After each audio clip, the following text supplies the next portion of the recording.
So, I very warmly would like to welcome Roger Harris and invite him to tell us of all the latest progress throughout India, bringing benefits to the entire world. Please go ahead, Roger Harris ji, and enlighten us. And so it's a delight to give some kind of a glimpse of what's been happening in India in the last year or so.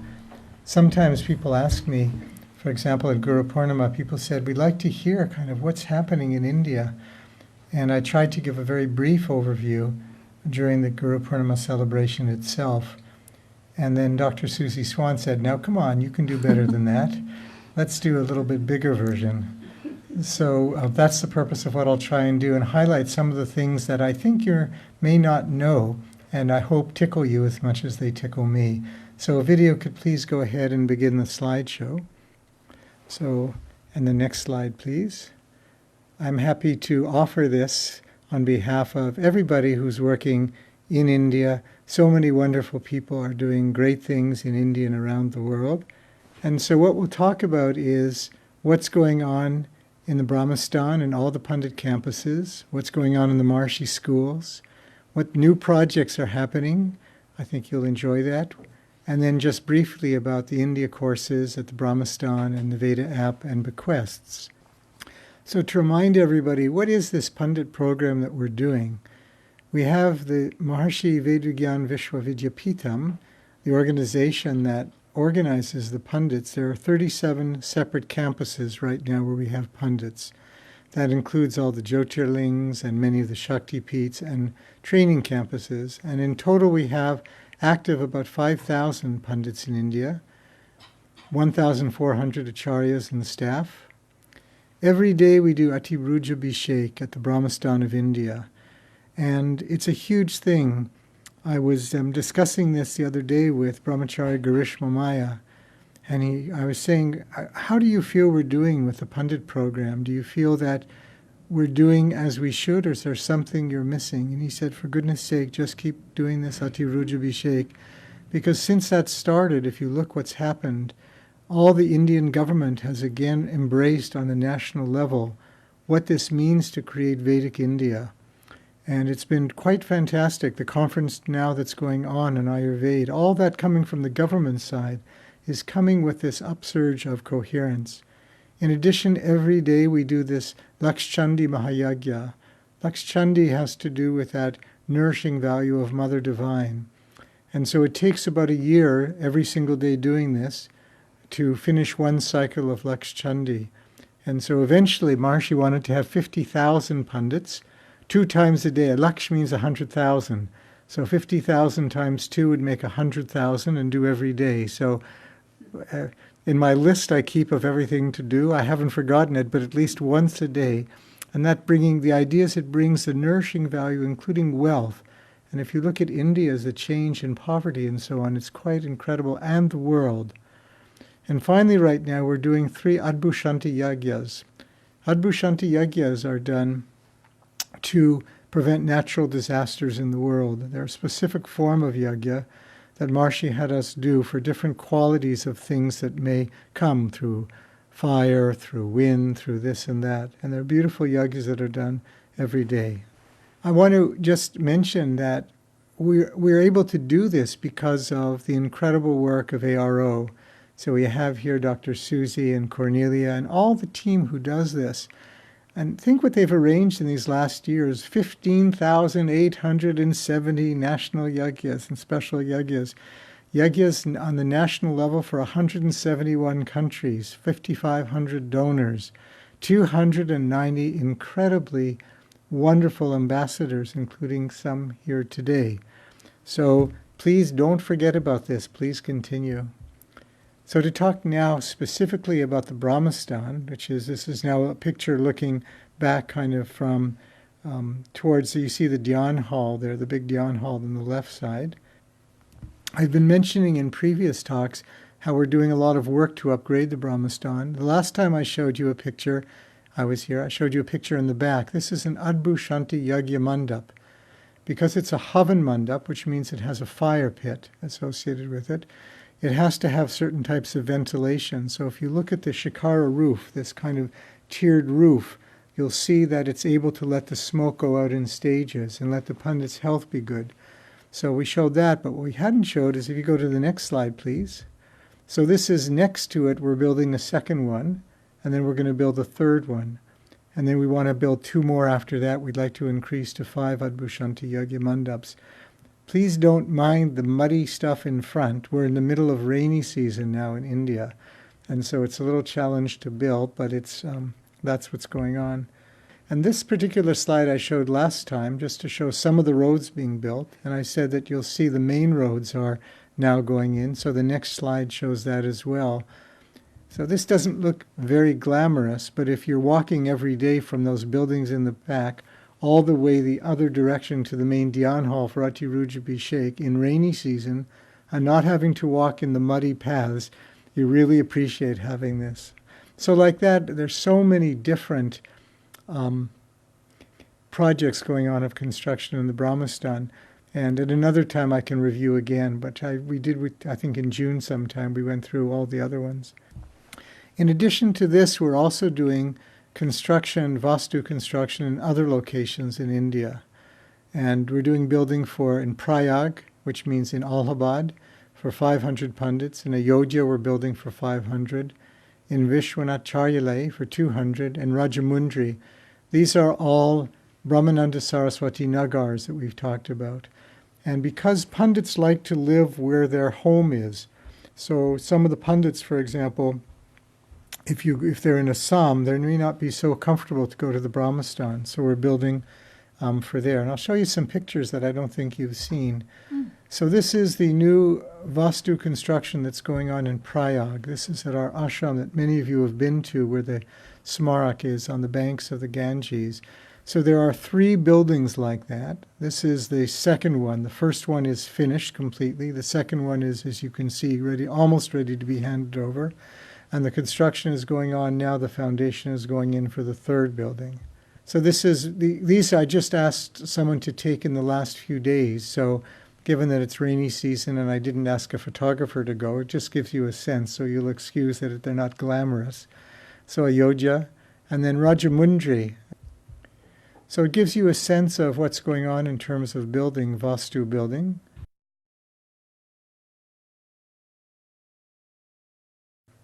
Now the reason I wanted to show you this is I was chuckling when I saw it. I don't know if any of you could figure out why you would possibly have a gate in front of a building like this. But just did anyone know why? Why? Exactly right. It's a cow catcher. Otherwise, that's a very good guess. What happens is that the cows love to come up, especially onto the yagyashalas, and so they'll come up there, and then so this is designed to keep the cows out. The monkeys, of course, there's nothing to be done for them. Hanuman's army comes every day. So now we're into the ashram called Vishwanath Charyalay, and gives you a sense of what this is a Yagya Mandap that's built for 121 pundits. You can see 2 together, and I showed you this just to see the residential building in the back and then the mandaps in the front. And the next slide will show similarly kind of what it looks like as it's just coming in. These all pictures were taken in this last month or so. So that's kind of what's going on with pundit construction and pundit program. I'm going to go pretty quickly through this because there's so many different things to tell you. So please excuse me if it seems to be we're on a fast autobahn, but I think that we'll want to get through everything. So reminding you now about the Maharshi School program. Now we're talking about elementary and high schools. So there are 191 Maharshi Vidya Mandirs now in India, 125,000 students, which means all meditating students, 8,000 teachers, administrative and support staff. 45,000 of the students are yogic flyers. 3,200 teachers are trained in what's called the Central Board of Secondary Education, which is the government mandated. Our program is the largest private education school system in India. It's an enormous thing to operate and run. And it's, and build Vastu buildings and create all this. So it's good that you lose your license unless you follow very closely government regulations, number of security guards, how many people are on the buses. There has to be a bus driver, but there has to be someone at the back of the bus to check that all the kids are okay on the bus, like that. So many different things that were regulations. So it's a big deal. But also all our principals and many of our senior teachers are trained in CBE. So it's consciousness-based education. And the incredible program that's been created, Maharshi's program of consciousness-based education, the training in the 7 different series of seminars that are done, organized by Dr. Dilbeck under Maharshi's direction. It's wonderful to see, and I've attended 4 or 5 of those, and they're just wonderful. In the last year, we've built 15 new Vastu school buildings for our school program. Now, I wanted to show you some pictures that you haven't seen before. This is one of our main schools in Chennai. And there's also some Maharshi residential schools. What happens is that parents want to send their children to the best places for education and learn meditation. In many cases, there's not a school near them, so there's residential school as well. I'll give you a sense of, in this particular school, the students learning. And then all the students are meditators, regular meditators. You'll see we've had to build flying rooms and put foam in all the schools. And also what we try to do on the weekends is have the parents come with the children and meditate and do yogic flying together. So in addition, I think many of you have heard about our institutes, the colleges, and Maharshi universities in India. There are 4 branches of MIM with 1,000 students. There are 4 separate Maharshi colleges. It has to do with state regulations because states in India have separate licensing. So there are 4 of Maharshi colleges with 600 students. Our main university, which is in Madhya Pradesh, the center of India, where the Brahmastan is, has 52,000 students, 90 faculty. And we've just opened now the Maharshi University of Management and Technology. It's just started to go up. The Maharshi Institute of Information Technology has 40,000 students enrolled. Our Brahmastan University, which has been approved for distance education courses for 2 more years, and we expect to have 50,000 people enrolled in that. And just this last week, we had permission to reestablish a university that Maharshi wanted in Chhattisgarh. I think you've seen in the past pictures of some of these buildings. So just to give you a sense of, this is in the Center for Educational Excellence in Bhopal, these beautiful Vastu buildings. So that's gives you a sense of what's going on in schools. But it's not just, you might say, what about the ones who can't go to, who aren't ready for elementary school or university? So Girish Varmaji has created a new project called Maharshi Kids Home. We have 12 branches, and these are primary schools and pre-primary school. We have 900 students now. So this is what Maharshi Kids Home looks like. The original idea was that we were going to franchise, because we're hoping that over time this becomes a source of support for the Pundit program. But we have trouble franchising because when we say the first requirement for the school is that it has to be in Vastu, the people say, well, I own land here and I'm just not going to do Vastu. And so we realized, let's just do it ourselves. So now in the last year or so, those 12 schools have been opened. This gives you an idea of Maharshi Kids Home. These are some of our students. And next slide. I just thought you'd enjoy to see this. So sweet. And the next one. You see, I don't know if you see anyway, it doesn't matter. The colors. Yeah, the colors are really nice. And the next one, yeah. So this is called Maharshi Kids Home. So, in addition, Brahmachari Girish Varmaji has created this organization to remind everyone, just as Dr. Susie was saying at the end of the tape we just saw, that Maharshi has a world peace movement and to inspire people in India not to forget about it. And so we celebrated the 10th Foundation Day of this this association on Guru Purnima. In 200 cities in India, this past Guru Purnima celebrated this Maharshi World Peace Movement. We've had 300,000 people attend these one-day events. And also there's 7-day events, which are designed to give more detailed knowledge of Maharshi's programs.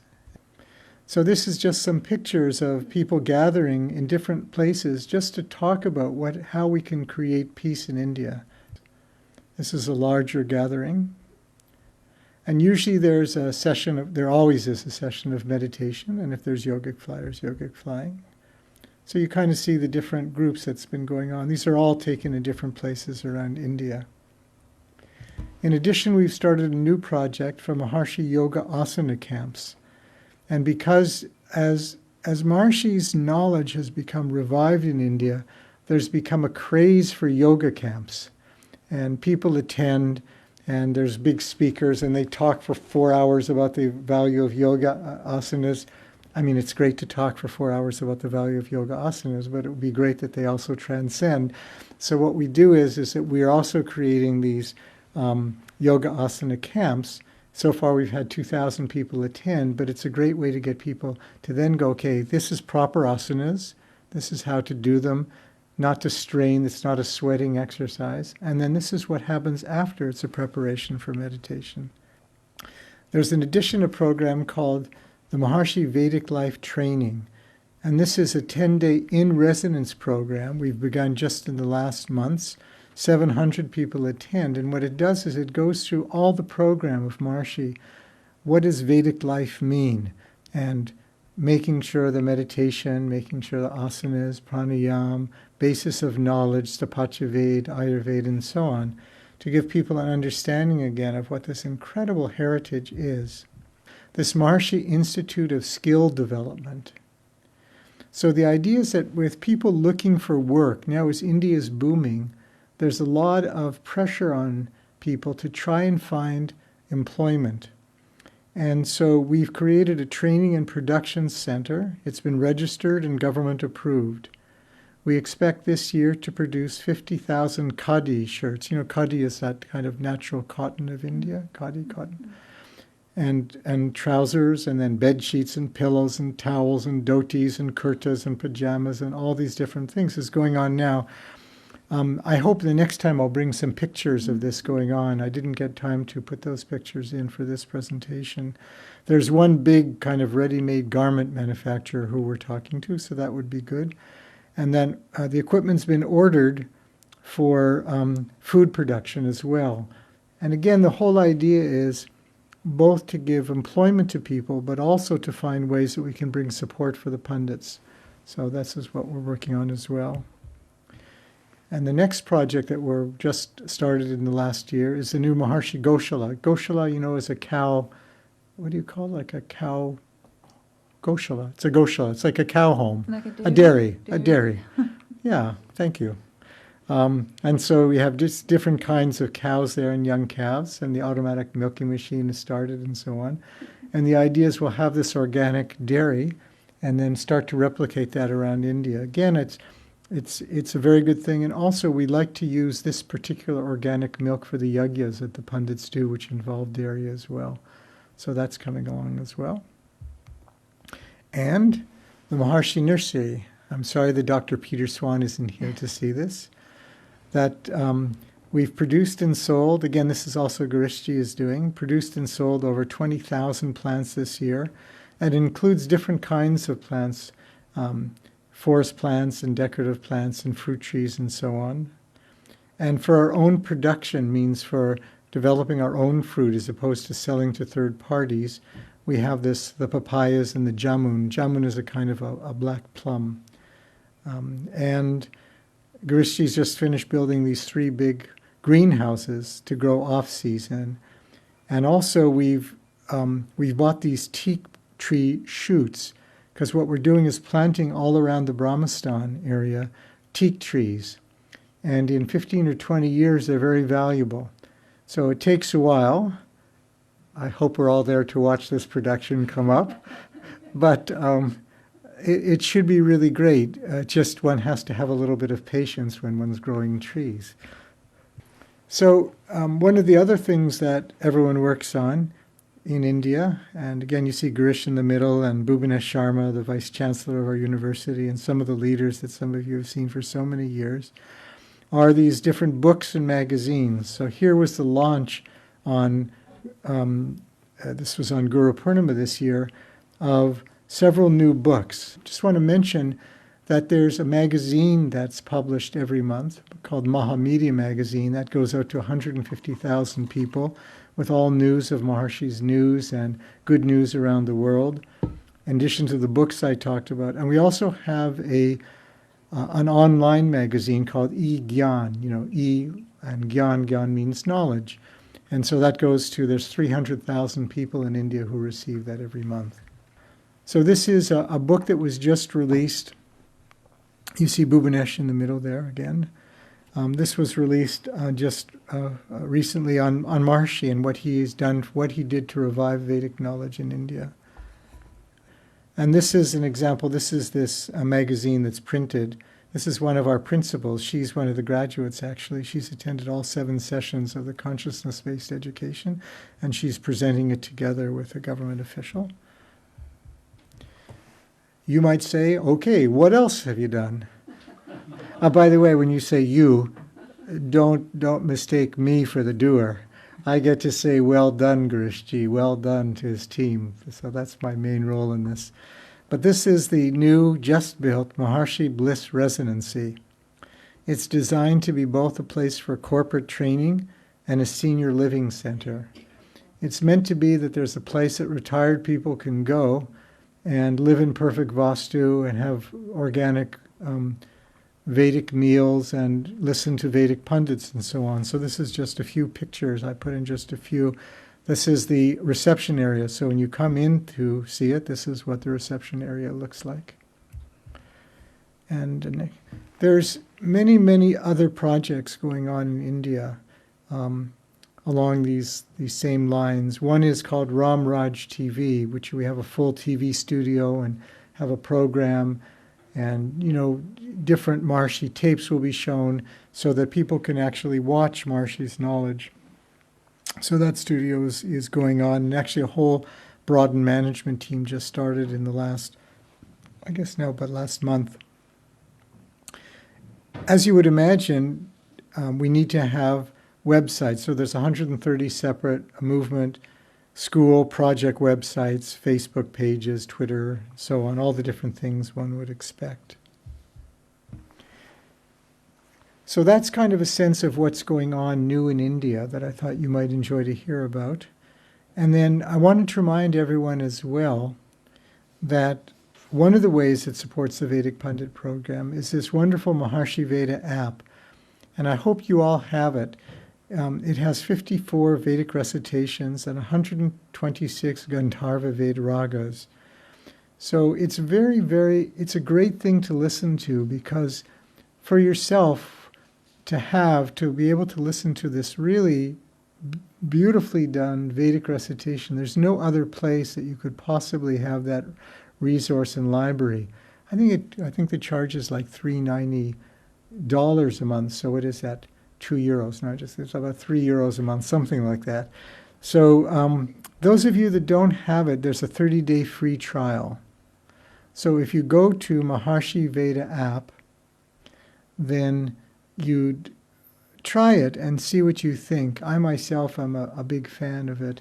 And we're hoping this year, we're just working with, along with Dr. Larry Croman, we're working this year to expand this in India, because we think that, my hope is that while we may not charge as much in India, maybe we can get hundreds of thousands of people to listen to this every day and just enliven that for themselves, and then have that as support for the Vedic pundits as well. So Larry and I are working right now for the plan for the rollout of that for India for this year. I also very much wanted to remind everyone of the courses that we have in India. Sometimes people say to me, let's say, for example, they're from Belgium, and they want to say, it sometimes seems so abstract to me, all this business about pundits in India, and do you really have pundits? And is it like done with like smoke and mirrors? Is there like a hologram? Is there three pundits and you take their picture and move them over, or how does it work? And so, so it's really great to actually see the Brahmastan and to sink into that environment. If you can possibly come, it's wonderful. I'm always amazed that we have the most beautiful weather to come is in November and December. Yet for some reason, people come, they'll come in January, February, which is wonderful also, but it's quite chilly. I mean, for India chilly, it's not for Holland chilly or for Canada chilly. So quite a lot of the weeks this year are sold out. It looks like it'll be our busiest season ever. But there's as every year, those weeks. So if you're thinking about coming, please do. It's not just another trip in your life. Listening to the Vedic pundits and having that experience of Ati-Rujabhishek, listening to that, we talked before about Lakshchandi Mahayagya, which is this Durga Saptashati, this 4-hour Mother Divine Puja, to listen to that live with these the 11 pundits who come, and it's very, very special. Every single day the pundits come. So it's a gift of Maharshi's. It was his idea to have the Brahmastan and to let guests come and experience it. So if you can come, please do come. You've seen many of these pictures before, so I didn't show too many. This absolutely ridiculous picture, the next one, is just to show you that we are now growing our own organic vegetables. So we've planted 4.5 acres this year of our own crops so that we can make sure that the quality of the produce that we're using is good. Arlene is now working to get these tents ready, because in rainy season, all this glorious tent work has to come down, and then it has to go back up again. But how do you do it, and how do you... I think the closest dry cleaner to the Brahmastan is in Herkenbosch. So how do we actually do anything? So she's working on a whole new system of what we want to do. And those of you that have been before, if you look, you'll see kind of in front of these pavilions in front, there are the fountains that you may have seen. Well, they're all being completely redone right now. And I won't tell you what she's done as the center point of the fountains, but come and see. I can't believe... As you know, in India, it's all being done by hand. It's not like you go to the local, like IKEA store and you say, I'll walk through. You find the local person, in this case, his name is Lalu, and then Arlene works with him every day, and we get someone to take a picture and know the lip of the thing has to be like that. So those are being done right now, and I hope they come out great, but as much as I hope, Arlene hopes even more. The final thing I wanted to mention today is a delicate program that we're working on.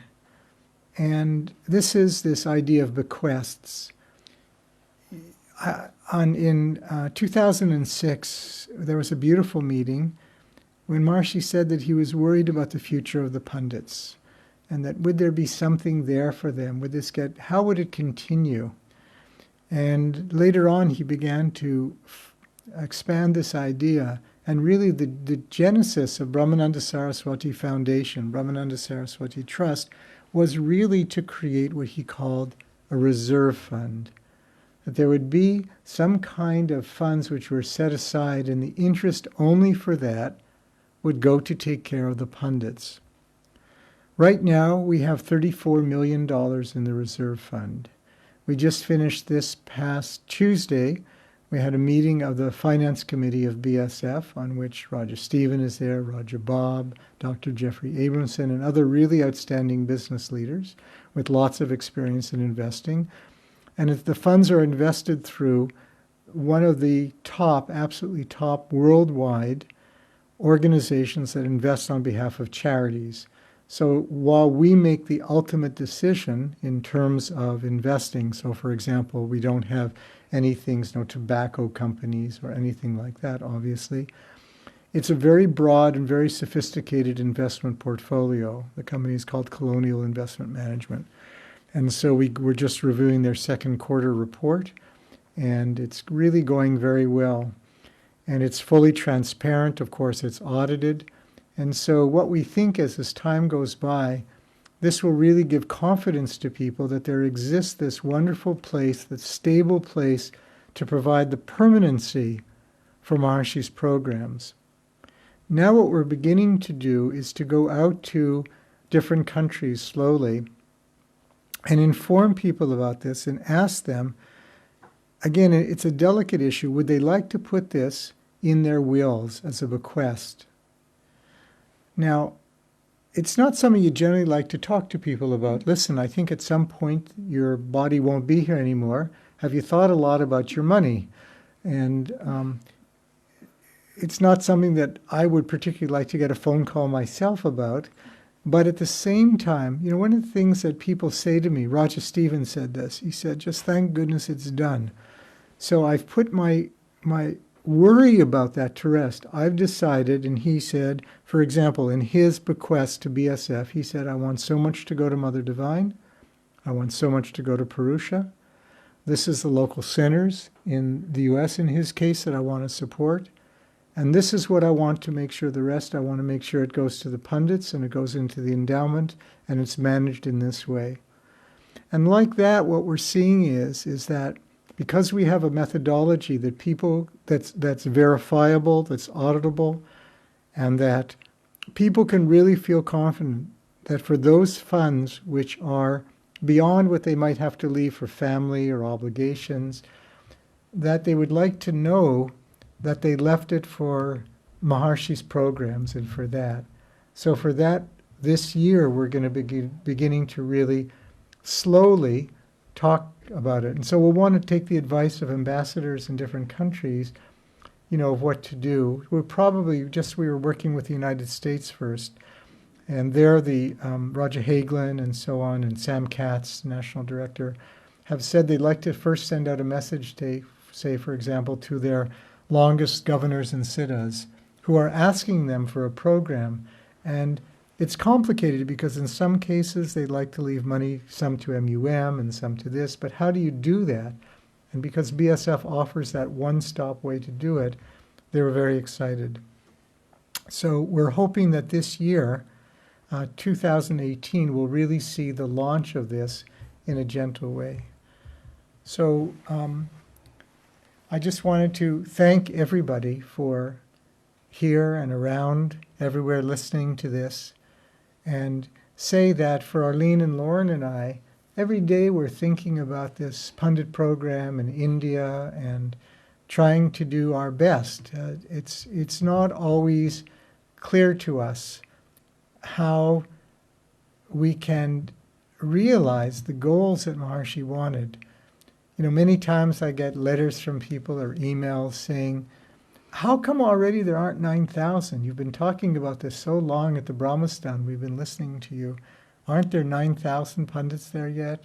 Or people will say, you know, is there progress? We're really, every month we're donating. And it's a challenge for me, honestly, to explain how beautiful everyone's kindness, the beauty that it's creating, that the reason that we have pundits in India is because of the incredible graciousness.